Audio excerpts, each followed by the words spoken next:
Que manger en collation dans l'après-midi quand on a un petit creux, une envie de sucre, voire une grosse fringale? C'est une question récurrente que vous me posez régulièrement, à savoir quel est le goûter idéal en index glycémique bas.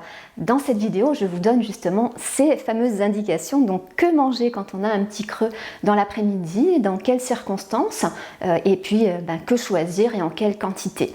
Avant cela, je vous invite à vous abonner à cette chaîne donc pour ne rien rater de mes conseils nutrition, minceur et mieux-être. Cliquez sur le bouton rouge juste en dessous de cet écran et pensez à activer la petite cloche qui vous permettra de recevoir une notification à chaque fois que je poste une nouvelle vidéo.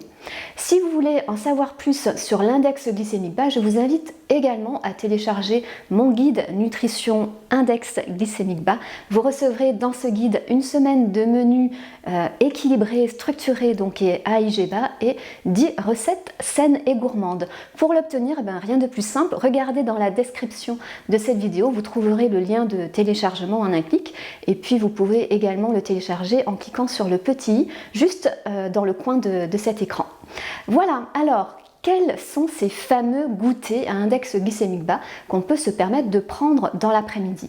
Tout d'abord, il faut savoir que ce n'est pas vraiment normal d'avoir des grosses fringales dans l'après-midi. Si c'est le cas, peut-être que vous devriez vérifier que votre déjeuner, votre repas du midi est quand même relativement bien structuré, peut-être que vous ne mangez pas suffisamment en quantité ou peut-être que votre repas donc n'est pas bien structuré, donc pensez à vérifier cela. Si vous avez vraiment des grosses fringales à partir de 3-4 heures de l'après-midi, c'est pas normal, si c'est vraiment récurrent, regardez un petit peu votre déjeuner et pensez peut-être à mieux le structurer, mieux l'équilibrer ou à augmenter les quantités, peut-être que vous vous restreignez un petit peu trop à ce moment-là.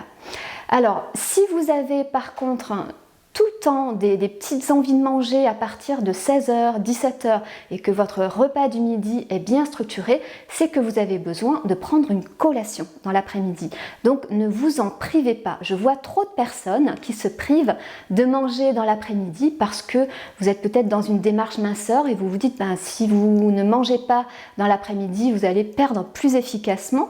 Le problème, c'est que si vous vous privez à ce moment-là alors que vous avez vraiment faim, vous risquez de grignoter des choses sucrées, des choses grasses en fin d'après-midi, du fromage, du pain, peut-être des choses sucrées, des petits biscuits, voire des chips, des cacahuètes, et finalement c'est pas un bon calcul. Il vaut mieux prendre une collation, donc s'autoriser un goûter dans l'après-midi systématiquement, et puis comme ça vous arrivez plus sereinement jusqu'au dîner. Donc ne sautez pas cette collation si vraiment vous en avez besoin.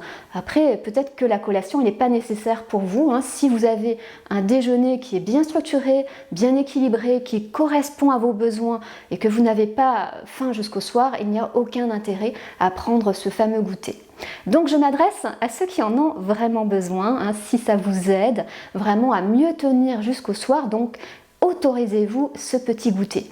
Alors quoi manger en goûter? Alors d'abord, il faut savoir que cette collation, elle doit être comme un vrai petit repas. Un repas où vous allez vous asseoir. Vous n'allez pas simplement prendre quelque chose dans le frigo ou dans le placard et manger en 2-3 minutes sans prendre le temps de savourer. Prenez le temps de vous asseoir, prenez une boisson fraîche ou une boisson chaude, un thé, une infusion, une eau pétillante avec un petit peu de jus de citron. Donc pensez d'abord à vous hydrater et puis ensuite donc autorisez-vous cette collation. Alors, quel est le goûter idéal? Je pense qu'il n'y a pas vraiment une seule formule, il y en a plusieurs, ça va dépendre de vous, de vos envies, de vos besoins. La collation de base, ce que je vais recommander le plus souvent possible, ça va être plutôt une collation à base de fruits. Le fruit, c'est vrai que ça va permettre de vous rassasier peut-être déjà sur le moment, et puis vous n'avez pas besoin d'être rassasié pendant 5 heures, c'est juste une collation qui va vous permettre de tenir jusqu'au repas du soir. Donc un fruit, ça peut être suffisant. Ça peut être donc un fruit de saison, une pomme, une poire, ça peut être un bol de fraises, ça peut être des abricots, des pêches en fonction de la saison ou une orange en hiver. Si vous avez envie de quelque chose de un peu plus gourmand qu'un simple fruit à croquer, préparez peut-être une salade de fruits. Donc prenez un bol de salade de fruits et puis vous allez peut-être ajouter de la menthe ciselée ou du basilic ciselé, ou bien alors ajouter des petits morceaux d'abricots secs coupés donc en petits morceaux, et ça va donner un petit goûter un peu plus gourmand à votre collation. Donc pensez aux fruits.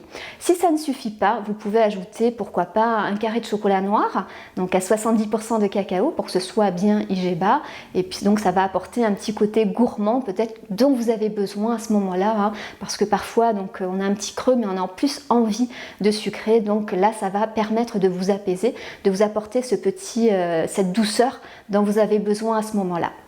Ça peut être aussi, comme type de goûter, donc à part le goûter à base de fruits, ça peut être également un goûter à base de laitage, donc plutôt un fromage blanc au lait de brebis ou au lait de chèvre, ou un yaourt donc au lait de chèvre ou au lait de brebis.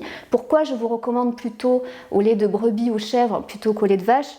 Parce que le lait de vache, même si ça a un index glycémique bas, ça fait sécréter de l'insuline en quantité plus importante parce que ça contient des facteurs de croissance. Donc limitez votre consommation de laitage au lait de vache et préférez les laitages au lait de brebis et chèvre, hein, qui contiennent moins de facteurs de croissance et qui font moins sécréter d'insuline. Donc ça peut être ça, une base de laitage, un fromage blanc avec pourquoi pas un petit peu de son d'avoine. Le son d'avoine est riche en fibres solubles, ça va bien vous rassasier. Ça peut être aussi des petits morceaux de fruits ou des baies rouges, des myrtilles, des framboises selon la saison que vous allez ajouter dans ce fromage blanc, ou bien ça peut être 2 cuillères à soupe de granola fait maison à index glycémique bas que vous allez ajouter dans ce fromage blanc pour un goûter un petit peu plus gourmand. Vous avez la recette sur mon blog Passion Nutrition, donc si vous voulez je vous mettrai aussi le lien sous cette vidéo dans la description pour que vous puissiez réaliser vous-même ce granola à index glycémique bas. Donc ça, c'est des collations quand même assez simples qui vont vous permettre de tenir efficacement jusqu'au repas du soir. Si vraiment vous avez faim, plus faim que d'habitude, et que vous sentez que ces collations simples ne vont pas suffire, que voilà, vous avez besoin de quelque chose d'un peu plus consistant, eh bien vous pouvez prendre en salé, pourquoi pas une ou deux tranches de pain complet au levain avec une tranche de fromage, ou avec des lamelles d'avocat et puis des graines de sésame grillées par exemple. Et puis ça peut être aussi des collations version sucrée, on va dire, pourquoi pas réaliser un clafoutis aux fruits, donc ça c'est quand même bien rassasiant. Et l'avantage avec le clafoutis, c'est que c'est un gâteau qui est très léger, qui est pauvre en graisse, donc ça va vous rassasier, mais sans rajouter des calories inutiles. Donc si vous voulez faire un clafoutis, vous avez aussi la recette sur mon blog, je vous mettrai également le lien en description de la vidéo. Et l'idéal, c'est de préparer ce clafoutis à l'avance et puis de le découper et de le congeler en petits morceaux. Comme ça, vous avez sous la main une petite part de clafoutis que vous pouvez décongeler quand vous avez un petit creux et que vous sentez que le simple fruit ne va pas être suffisant pour vous rassasier. D'autres versions de collations plus rassasiantes et un peu plus gourmandes à index glycémique bas, ça peut être tout simplement des biscuits à index glycémique bas ou des bread cakes. Je vous mettrai également les liens vers le bread cake au coco et le bread cake au sarrasin, ou vers les biscuits au sarrasin qui sont absolument délicieux. Alors là, il faut que vous sachiez que même si c'est IG bas, ce sont des collations quand même un peu plus gourmandes, certes rassasiantes, mais qui contiennent des graisses et des sucres, même si c'est à index glycémique bas, il vaut mieux éviter que ce soit tous les jours, éviter que ce soit quotidien, surtout si vous êtes dans une démarche de perte de poids.